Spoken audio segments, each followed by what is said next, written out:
Welcome back to Mark Your Calendar. I am joined by a familiar face today. Carrie Fury and Sharika Steele are joining me from the ForKids nonprofit organization. Thank you, ladies, so much for joining us. I know you guys have a holiday drive coming up, but first, let's talk about ForKids. Tell me a little bit about ForKids, what your mission is, and what you guys do to make the world a better place. Yeah, so thank you for having us. So ForKids was founded in 1988, and our mission is to break the cycle of homelessness for family and poverty. That was something that's really been added in the recent years, that we work with families who are also living in poverty as well as literally homeless. And we do that through a lot of different interventions. We have everything from a housing crisis hotline where families are able to call in and request immediate assistance. But we also have after school programs, housing programs, and economic mobility programs when families are really pulling themselves out of poverty through education, financial literacy, and lots of other ways.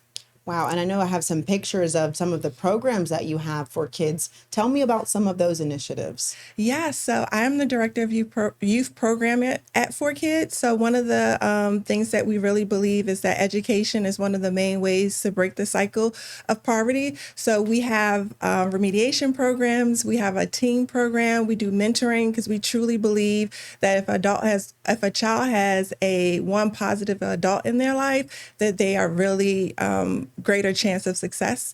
And then we also have economic mobility programs. One of the pictures you see is one of our adult mentors with her family, and they're working on budgeting and also reviewing credit reports and really just figuring out each month what's going to help them get their ultimate goal at the end. I know November is Homeless Awareness Month, so I think this is a very timely conversation for us to be talking about the programs that you guys offer over at ForKids.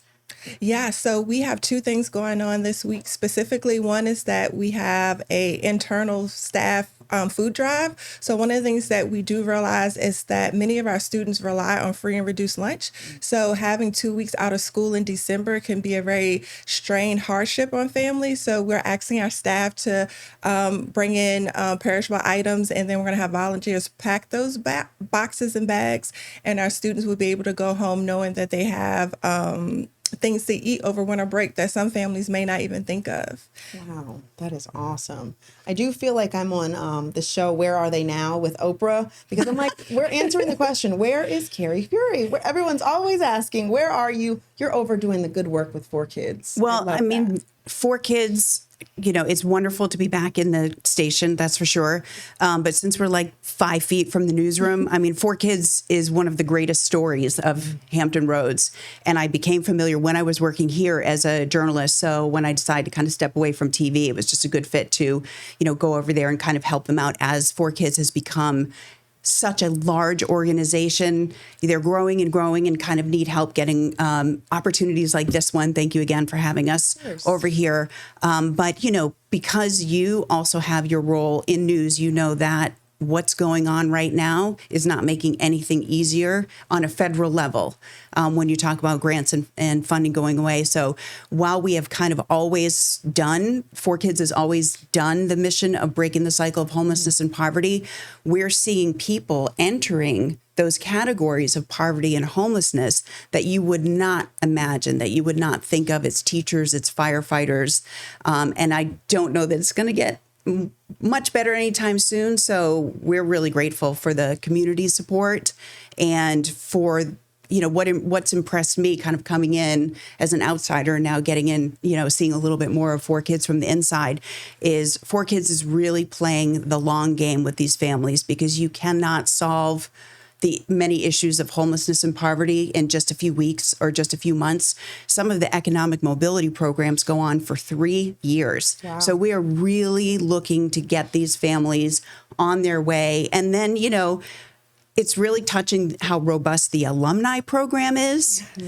Because we have events where people who have graduated through ForKids programs come back to see each other. Oh. And so it's not like the high school reunion that, you know, it impresses me that when people need ForKids, it probably wasn't the greatest time in their life, but they come through so strong and so positive that they want to come back to ForKids for alumni, you know, reunions, and to encourage other people and to mentor That is other people. absolutely So it's incredible. pretty impressive over there, top to bottom. So it's nice to be able to get the story of 4Kids out and to help them do that. Absolutely. It sounds like a community, when you have a community around you, you're more likely to succeed. And that's what you guys are creating. Very good.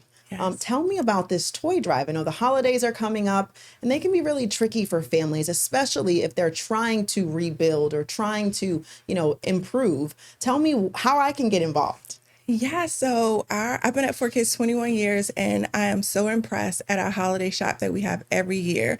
So the community, without their support, we wouldn't be able to make Christmas and the holidays happen for over 1,500 students last year.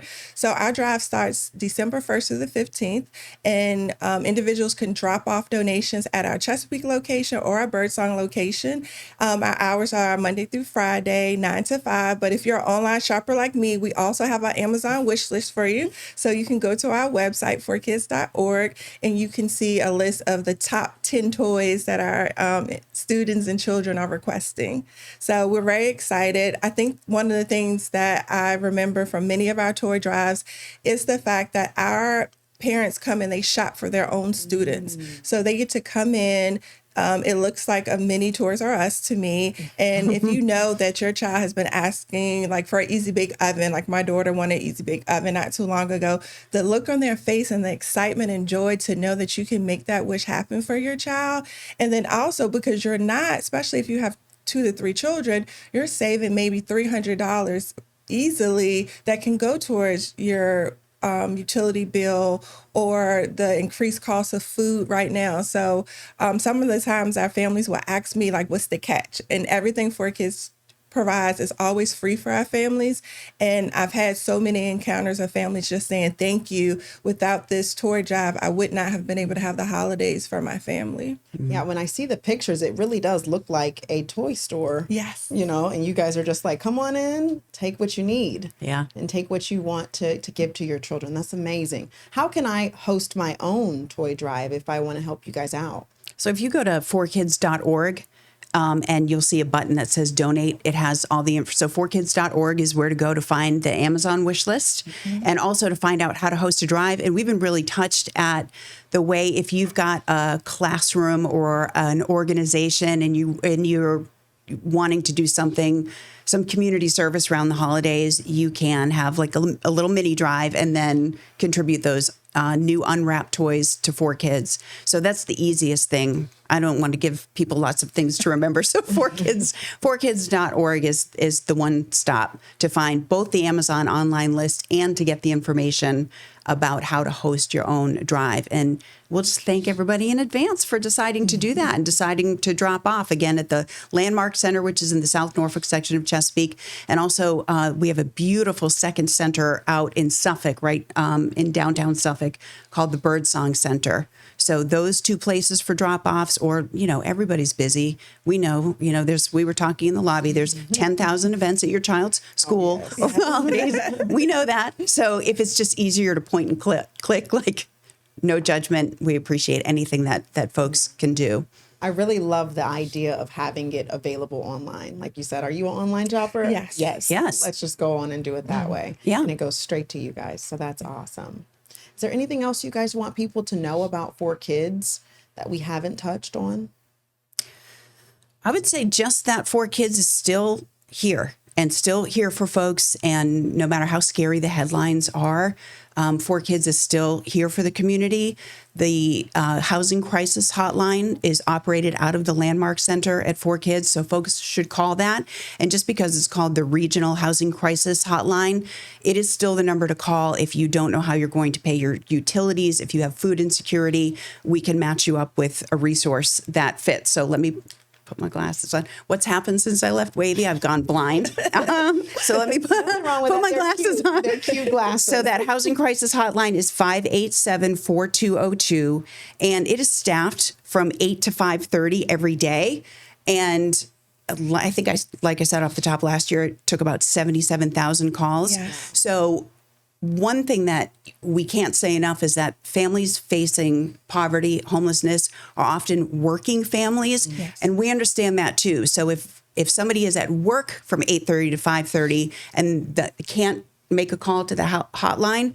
Resources757.com is kind of the online counterpart to the phone, to the hotline. So if you go to resources757.com, you will see the same resources. Or if the hotline is busy, we're getting a lot of calls coming into winter too. People are going to be talking about heating and utilities. Oh, yes. Yes. And also, if you are maybe a smaller nonprofit in the area, if you have a resource, if you have help to give, at resources757.com, you fill out a little form to register your organization and then let people know that you are also a resource for something they might need. ForKids is committed to having a lot of cooperation with other nonprofits in the area. The more we can communicate and cooperate, the more folks can get served and helped.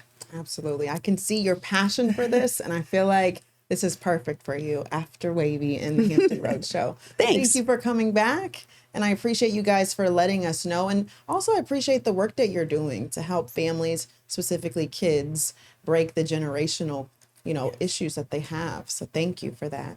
Thank you. Hopefully you guys will come back to mark your calendar. Yes. Thank you. Thank Thank you. you.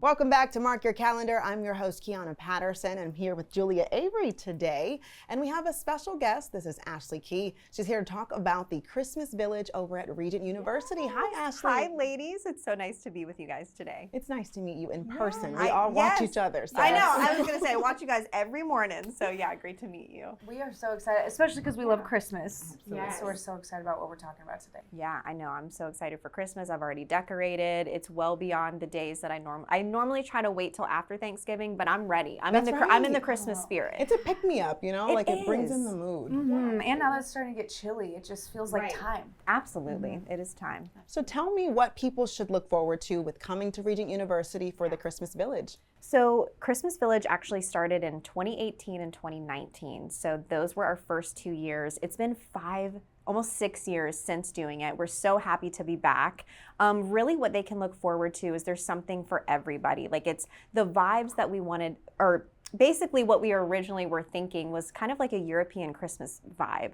If you go to Germany or all of these European cities, everything is so decorated, so beautiful. So we really wanted to just create a space that invited families and individuals to experience the true meaning of Christmas, a place that's filled with joy and hope and love and peace, and just have a fun time in our area.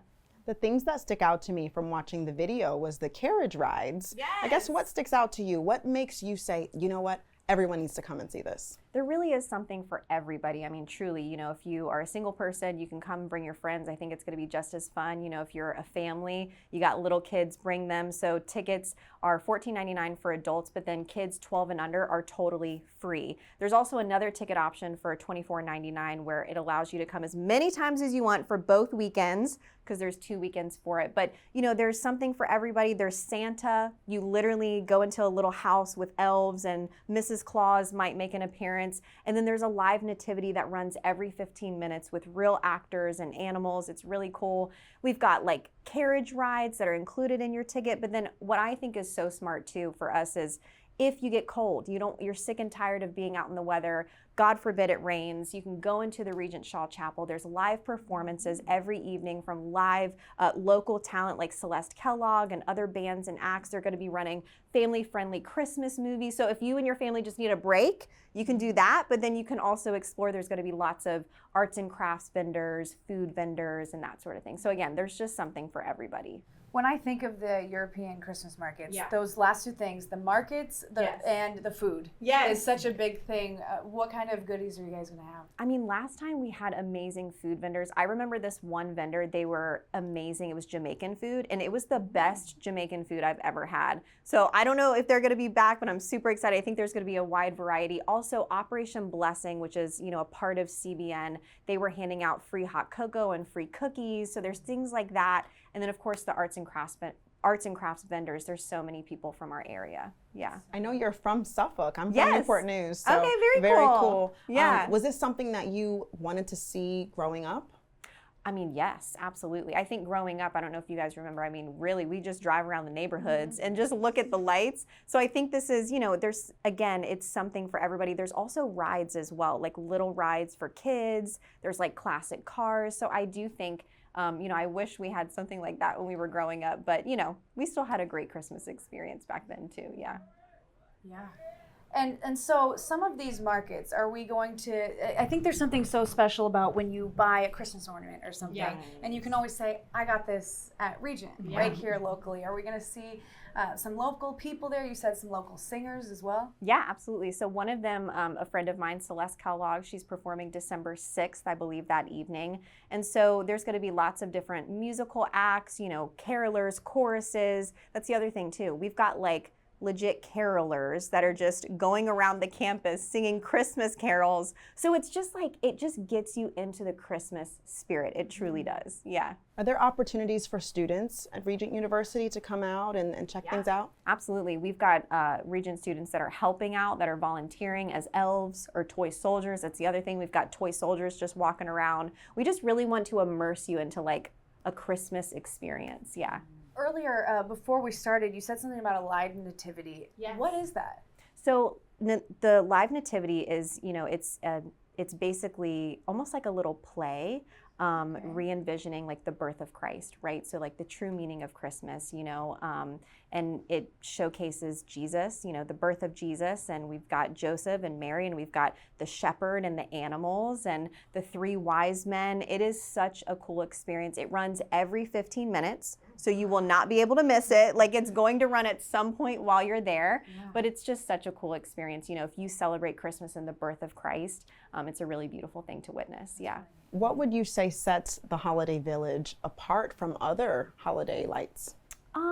I think it's CBN and Regent, we are local, right? Like, we are in the Hampton Roads area. We are a university, we're a ministry, we're an organization that loves to give back to our community. And I think that's what makes it different for us. And we just really, again, we just wanted to create a space that would allow people to experience the true meaning and the spirit of Christmas.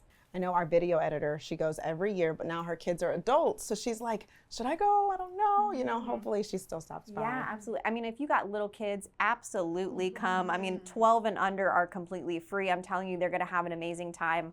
I have a niece and two nephews. They were much younger a couple years ago, but they came, they rode the rides, they got the hot cocoa and the cookies, and they saw Santa and Jesus. So, best of both worlds.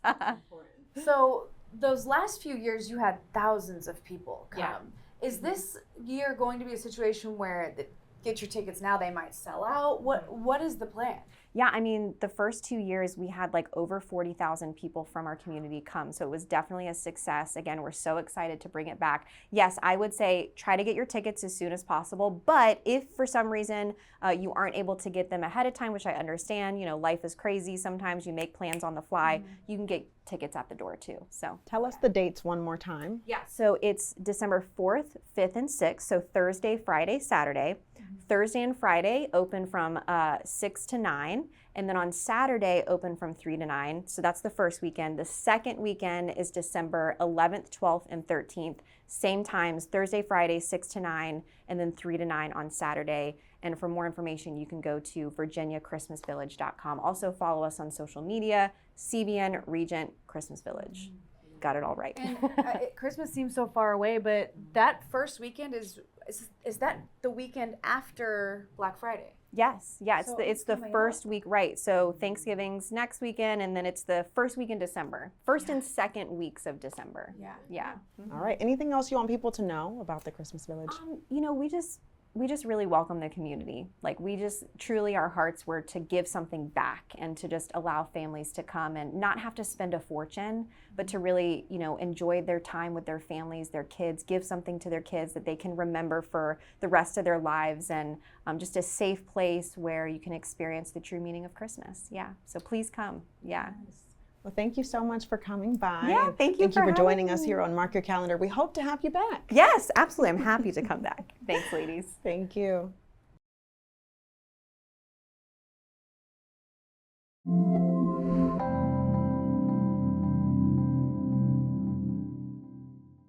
Alrighty, welcome back to Mark Your Calendar. I'm your host, Kiana Patterson, and today I have a special guest. This is William Yount. He is the Director of Beach Events for the Holiday Lights at the Beach. Hello, how are you today? I'm doing good. I'm doing good.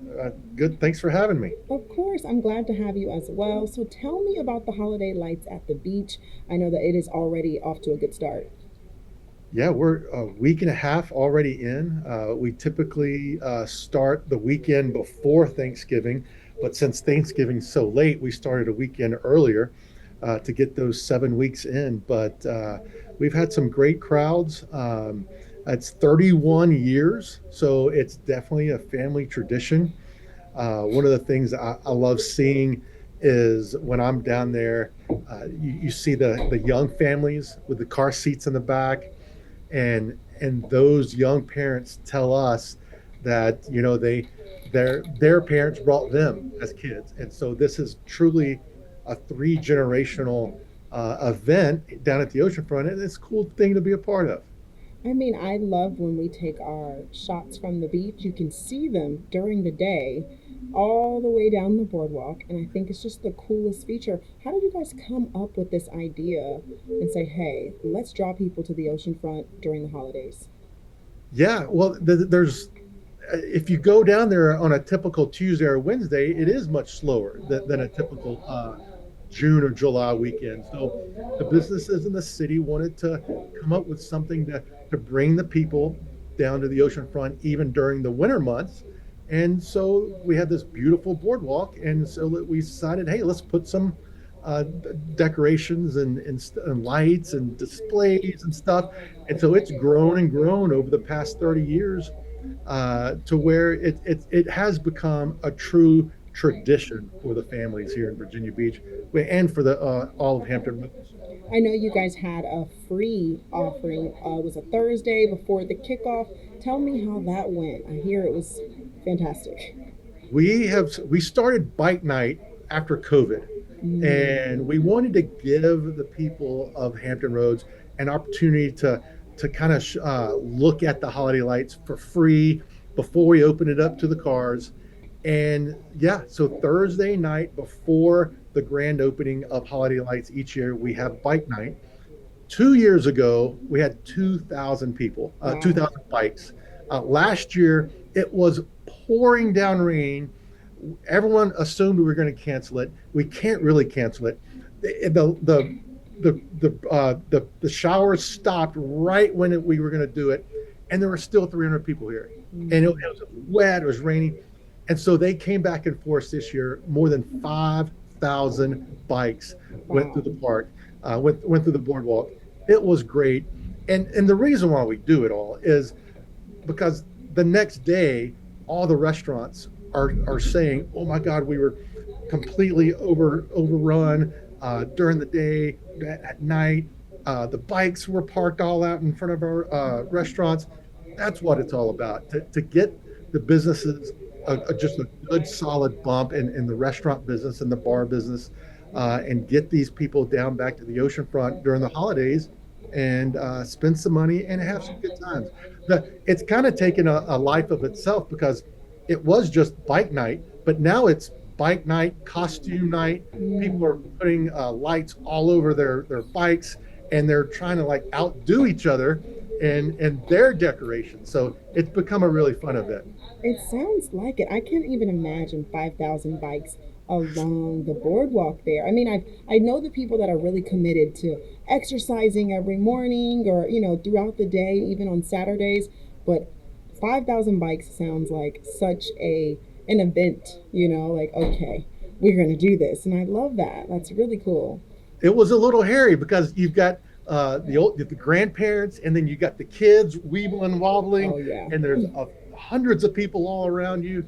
And so, but it's fun because you're driving north on the boardwalk, and then to be able to return, you go back down on Atlantic Avenue. So Atlantic Avenue was almost just as busy as the boardwalk because several, I would say 20% of the people did it multiple times throughout the night. Wow. And now it's available all the way until the end of December. You can come Yeah. out, you can drive this time on the boardwalk. Yes, holiday lights will go through New Year's Eve. December 31st, and on January 1st we shut it down with cars. And January 31st of this year, of January 1st of this year will mark the second first night hike night. Okay. And so we came up with, there's some people don't ride bikes, some people are walkers or runners, and so we wanted to give them a night too through the holiday lights. And everyone's had the New Year's meal, the Thanksgiving, the Christmas meal. So let's promote walking and more in a healthy lifestyle. So that's why we came up with a hike night. Okay, let's start the new year early. There we go. Let's get those New Year's resolutions ready to go. Okay, I see what you're doing. Well, tell me why you think that people will come, a car full of folks to drive down the holiday lights. What is the draw behind driving on the boardwalk? Well, you can't do it. You can never do it throughout the year. This is the only opportunity to go through the lights or to drive on the boardwalk. And just to be able to, you're going under the lights, you're seeing the lights on your left and right. It's just a unique opportunity to come down there. So many families come during the summer for the beach, but then to be able to come back and get your car on the boardwalk and it's completely transformed as differently than it would be in June or July. It's just a fun experience, and it's a family experience. And it's weatherproof, so regardless of how cold it is, or if it's drizzly, or if it's snowing, that car can still stay a yummy 72 degrees and still a fun family time. That is so true. What are the prices? I know that it's a little bit of difference between cars and trucks. Give me the breakdown. Yeah, basically it's a $25 ticket for Monday through Thursday, and it goes up to $30 on Friday and Saturday. We do encourage to buy it before you get there. Go to beacheventsbb.com. There's a link on our website. That's going to save you a few dollars at the box office, and it helps everyone else, because if you pre-purchase your ticket, it's only a 30 to 40 second transaction at the box office. If you purchase at the box office, you're paying a little bit more, and it takes about a 3.5 minute transaction. So it just speeds everything up.